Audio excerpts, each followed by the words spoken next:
Friends, আমরা প্যাংগং যাওয়ার রাস্তায় সামনেই হচ্ছে শিয়ক ভিলেজ। শিয়ক ভিলেজের জাস্ট 200 মিটার আগে আমরা শিয়ক বাইকার্স ক্যাফে রেস্টুরেন্টে দাঁড়িয়ে রয়েছি। তো এখানে কিছু লাঞ্চ করে নেবো। হ্যাঁ, টুকটাক লাঞ্চ করে নেব। এখানে প্রচণ্ড হাওয়া একদম উড়িয়ে নিয়ে যাচ্ছে।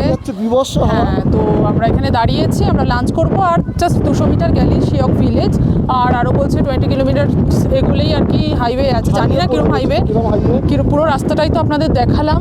তো ভীষণই একদম অফরোডিং, খুব খারাপ। বলবো মানে যারা আসতে চাইছেন এই রুট দিয়ে আসবেন না, এটা শর্টকাট রুট মনে হয়। হ্যাঁ, খুবই খারাপ রাস্তা, খুব খারাপ রাস্তা। আমি এই রুটে এখনো অব্দি একটা ওয়েস্ট বেঙ্গলের গাড়ি দেখতে পাইনি, একটা গাড়িও দেখতে ওয়েস্ট বেঙ্গলের গাড়ি দেখতে পাইনি, প্রাইভেট গাড়ি দেখতে পাইনি। সব যেগুলো রয়েছে সব ভাড়ার, মানে যেগুলো আর কি মানে ট্রাভেল এজেন্সির থ্রুতে যেই গাড়িগুলো আসছে সেগুলোই আছে।